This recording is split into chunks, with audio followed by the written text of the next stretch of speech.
Italian banking crisis that they were having a while ago and everybody was paying attention to and the mainstream media was carrying the story. Well, the mainstream media is quick carrying the story, and it's seemingly went into the background and nobody's paying any attention to it anymore, but it's getting worse.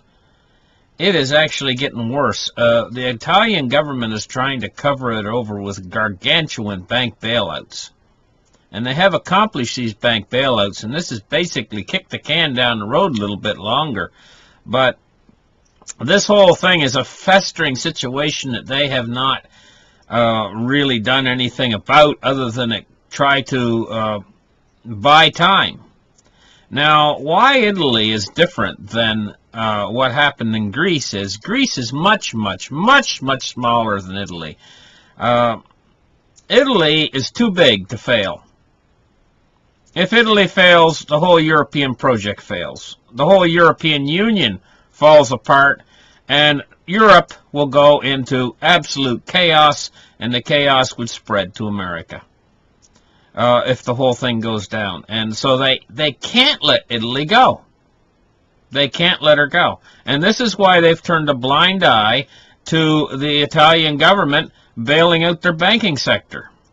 But it's not helping because this money is just being pilfered by these criminals in the banking system. Well, let me read you this. Italy's banking fund says that 3.4 billion euros, that's probably what, almost 4 billion US dollars, invested in Veneto banks is wiped out. It's just like they took the money, it's wiped out. This is the biggest criminal conspiracy ever in history. They're stealing billions of dollars, these bankers in Italy. They're taking these bailouts, and they're going out and they're buying villas with it, and buying Mercedes and Ferraris and Lamborghinis. You know? These Italians. This is the Italian job. You know, and so Italy's banking fund says that 3.4 billion euros invested in the Veneto banks, boy, didn't they have a party, is wiped out. So they just come along later. They invest it, and then 3 or 4 months later they come along and say, well, the money's gone. Where'd the money go? Well, I don't know. The other guy looks at the other guy. I don't know. Yeah, while they're standing next to their Lamborghini. This is what's going on. And it says, Italian bank bailout fund Atlante has effectively lost 3.4 billion euros, 3.96 billion US dollars. The investment it made in 2 Veneto-based lenders after 2 banks were liquidated by the government. Questo, the manager of Atlante, said on Thursday. As a result, Questo said in a statement, I bet you he was standing next to his Lamborghini. Questo said in a statement it was now considering a winding down Atlante, which was set up in April 2015. Set up in April 2015 to pilfer money. This is just a game for these guys. But it's a game that's going to bring the whole system down. Because eventually there's going to be a price to pay. Eventually they're going to hit the wall. Italy's going to be broke. Because, see, what's happening is they're transferring the debt from the banks when they make these big borrow and these big amounts of money from the Italian government. They're transferring the debt from the banks to the government. Somebody's going to have to pay. Somebody's going to have to go broke. And when they go broke, this is going to spread like wildfire, an epidemic. So, Atlante, it said, this was their fund that they were using to pilfer the money. Basically, it's money laundering on a huge scale. You know, Atlante had a total endowment. Endowment means the money that they pilfered, of 4.25 billion euros. It put 800 million euros that were not invested into the Veneto banks in a spin-off fund known as Atlante 2 that was created to buy bad loans from ailing banks. So they're buying junk from the ailing banks. They're buying bad loans that the banks made to their buddies. This is all just money pilfering, money laundering on a huge scale. But then they come at the people of the country and they'll say, okay, we're going to do away with your $100 bill or whatever because of money laundering. When it's them that's doing the money laundering, but on a huge scale. It's like their hands are open to do whatever they want to do. Because they have the law behind them so that they can do whatever they want to do. And so this whole situation is going to come to a head at a certain point. Even though the mainstream media is not carrying this story anymore, that doesn't mean it's gone away. In fact, it's gotten a lot worse. And it's getting worse rapidly. So I've read you about how they pilfered these money into these Italian banking system. Now I'm going to read you another little article here. This one is from Fortune magazine. And it says Italy delivered a gargantuan bank bailout to the banks. And so this is a big giant loan from the government. So now the government's on the hook for this money. And it says why it's time to worry. So why isn't the rest of the mainstream media carrying this story if right now it's time to worry? It says, it has been a near universally acknowledged truth that the Italian banking system is the Eurozone's Achilles heel. Hobbled by a bad debt that will likely never be recovered, owing to an ineffective banking laws stuffed with debt issues by state that appears hopelessly underwater. So it says that the Italian state is hopelessly underwater. In other words, they're ready to go bankrupt.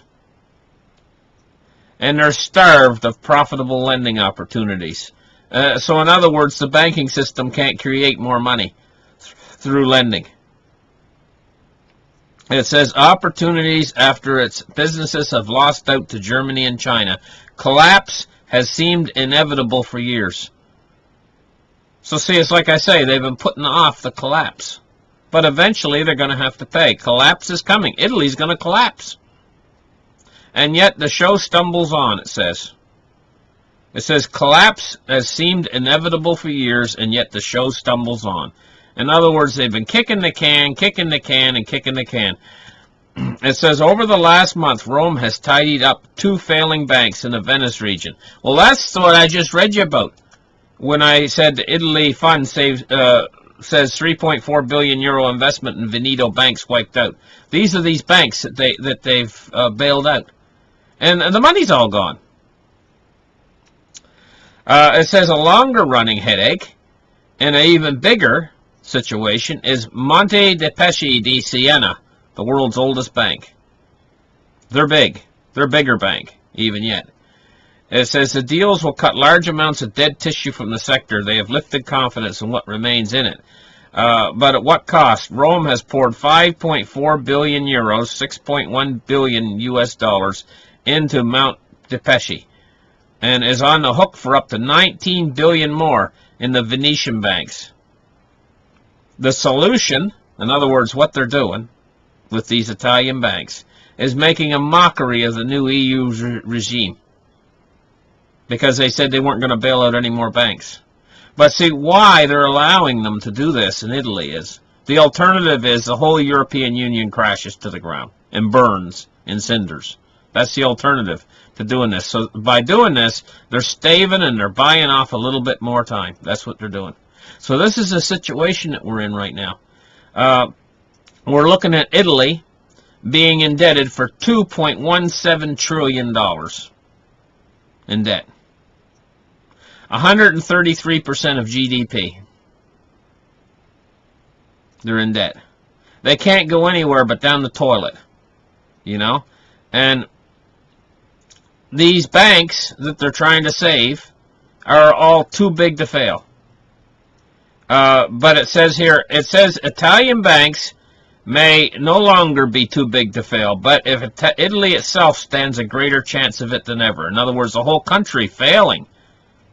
Well, if you know about derivatives, you'll know that what they've done with the entire world's banking system is that they've tied everything together through derivatives.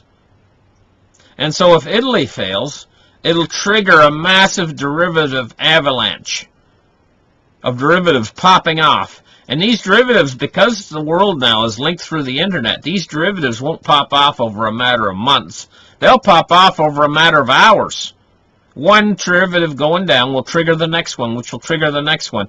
And what it'll do is it'll send all these signals through the internet when all these derivatives start to melt down, that nobody will know who owns what. Because the mathematical formulations from one derivative triggering the next one, triggering the next one, triggering the next one, sending all these signals through the internet of this guy doesn't own this because this guy now doesn't own this. And this guy over here doesn't own this anymore because this guy over here doesn't own this. And it just sends all these signals back and forth through the internet at light speed. And suddenly the whole thing is just melting down and nobody knows who owns what because the whole thing is melted down. Because it's all built on a house of cards that is built from over quadrillion. That's $1,000 trillion worth of derivatives, which dwarfs the whole world's GDP. It's bigger than the whole world. And when it melts down, it's a meltdown of the entire economic system, which in turn will lock up all interbank lending. All interbank lending will lock up. And if you don't know what that means a credit freeze. And if this happens, the credit freeze comes, there's going to be a situation where the governments of all the earth are going to have to respond to this. Because it'll lock up the entire financial system. Nobody will be able to pay anybody. And what this actually means is you'll go to the store and go to use your ATM machine or you'll go to use your debit card. And it'll just be frozen. And the store will have a sign up that says we only take cash. But nobody uses cash anymore. Nobody has any cash. So I'm going to tell you, along with your physical silver and physical gold, you need to put away a little bit of cash for this situation. Because if you don't, you're going to go hungry. You might go hungry for a whole month. Because the store isn't going to sell you any food on your debit card when this thing hits. You know, and that's likely what could happen. And so it's all caused by these foolish banks who are right now driving their Lamborghinis because they're siphoning off all of this bailout money. They think it's money from God. They just think it's money falling from the trees and that they can do what they want with it. Because the government comes in to bail these banks out and they just dump in billions and they don't say where the bank has to spend it or anything. They just say, here's a big pile of money. And they slide it across the table to the bankers, and the bankers are all sitting there on the other side of the table. They think they're in heaven. They think they just died and went to heaven when the bank slides across $1 billion to them and doesn't tell them what it's allocated for. They just say, here's the money. Your bank is failing, here's the money. And a month later, it's all gone. You know, and this is what's going on, this kind of garbage. You know? And so anyway, Italy is going to bite the dust very soon, and this is going to be a big, huge, and then it'll be all over the mainstream media. I won't be the only guy out there that's carrying the story, because there's almost nobody carrying the story right now, but I'm carrying it. Thank you for listening, like and subscribe, and hey, we'll catch you in the next article. Bye.